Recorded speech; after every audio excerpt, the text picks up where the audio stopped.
Assalamualaikum warahmatullahi wabarakatuh. Teman pecinta sejarah, bertemu lagi dengan saya Anissa Misani di program kita yang sangat kita cintai, yaitu membaca buku sejarah Sirah 60 sahabat Rasulullah Shallallahu Alaihi Wasallam.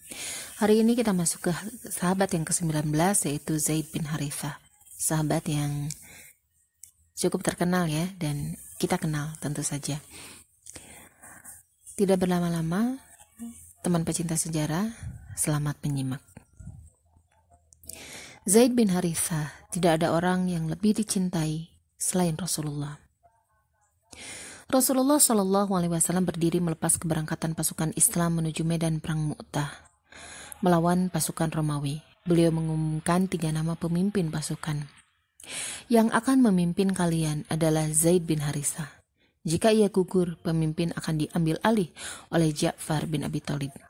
Jika Ja'far juga gugur, pimpinan akan diambil alih oleh Abdullah bin Rawahah. Siapakah Zaid bin Harithah? Siapakah dia hingga mendapat gelar kesayangan Rasulullah? Tampang dan perawakan Zaid biasa saja, bertubuh pendek dengan kulit coklat dan hidungnya agak pesek, tetapi sejarah hidupnya luar biasa. Sudah lama sekali, Su'da, istri Harithah, ayah Zaid, ingin mengunjungi keluarganya di kampung Bani Ma'an. Harithah mempersiapkan hewan tunggangan dan perbekalan yang diperlukan istrinya itu.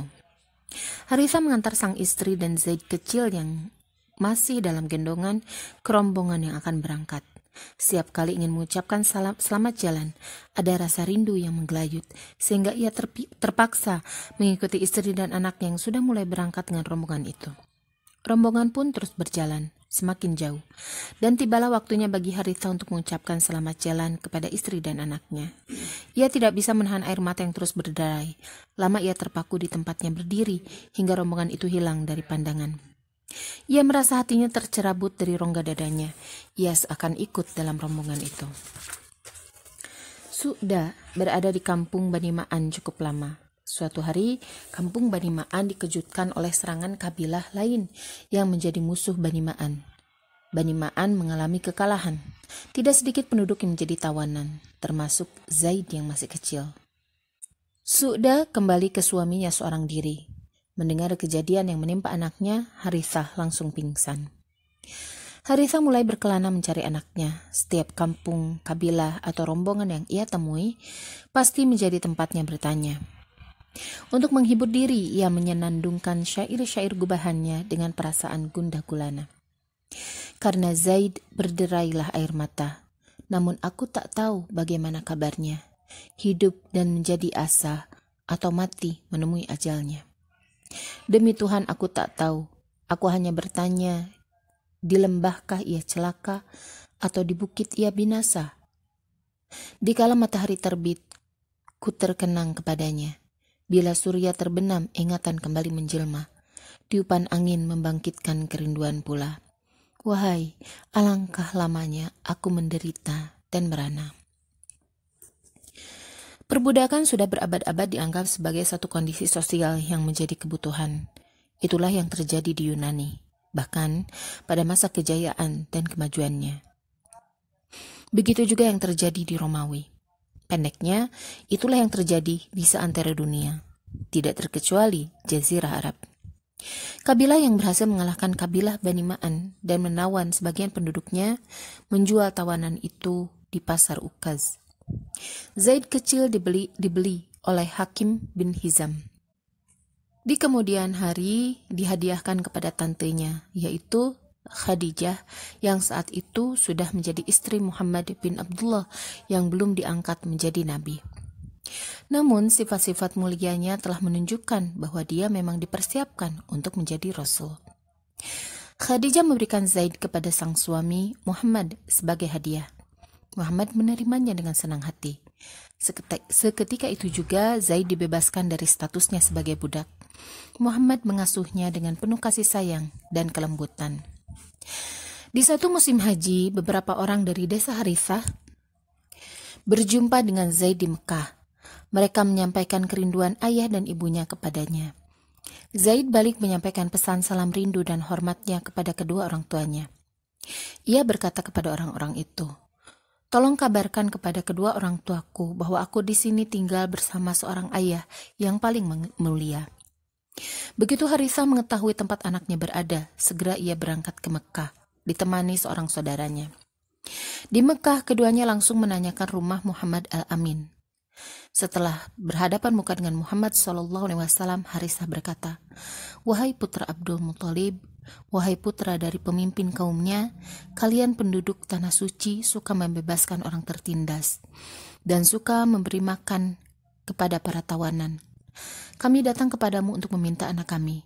Sudilah kiranya menyerahkan anak itu kepada kami dan jangan ditinggikan tebusannya." Rasulullah tahu benar bahwa hati Zaid telah terpaut kepadanya. Namun pada saat yang sama, beliau menghormati hak seorang ayah terhadap anaknya.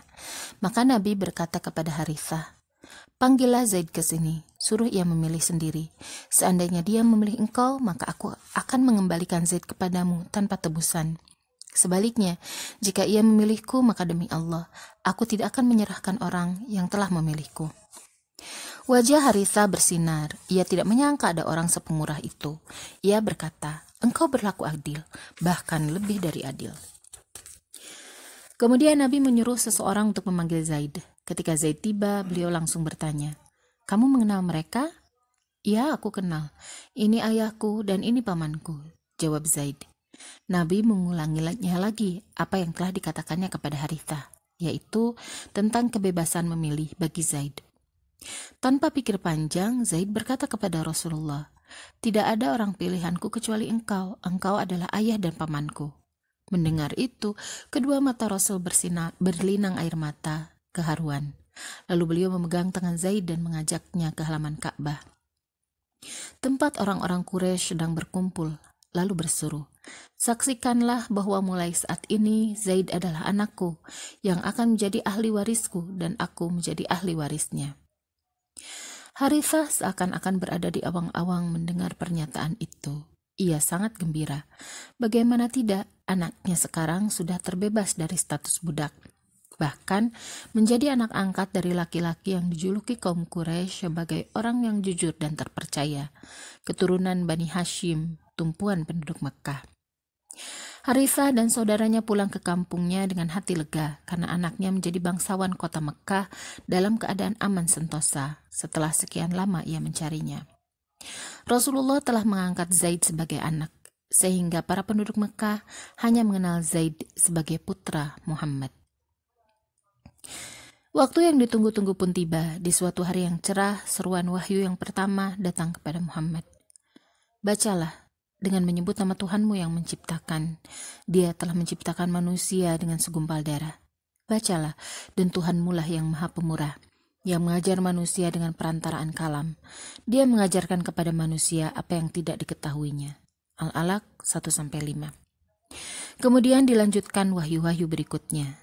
"Hai orang-orang yang berselimut, bangunlah, lalu berilah peringatan, dan Tuhanmu agungkanlah." Al-Mudaththir 1-3. "Hai Rasul, sampaikan apa yang diturunkan kepadamu dari Tuhanmu. Jika tidak kamu kerjakan apa yang diperintahkan itu, berarti kamu tidak menyampaikan amanahnya. Allah memelihara kamu dari gangguan manusia. Sesungguhnya Allah tidak memberi petunjuk kepada orang-orang yang kafir." Al-Maidah 6-7. Tidak lama setelah Rasul mengemban amanah kerasulan, maka Zaid adalah orang kedua yang masuk Islam. Bahkan ada yang mengatakan sebagai orang yang pertama. Rasul sangat sayang kepada Zaid. Ini wajar karena Zaid memiliki sikap mulia yang tiada duanya. Kebesaran jiwa, kesucian hati, kebersihan ucapan dan perbuatannya juga satu keistimewaan tersendiri. Semua itu, bahkan lebih dari itu, menyebabkan Zaid mempunyai kedudukan tersendiri sebagai Zaid yang sangat disayangi. Itulah julukan yang diberikan oleh para sahabat pada Zaid.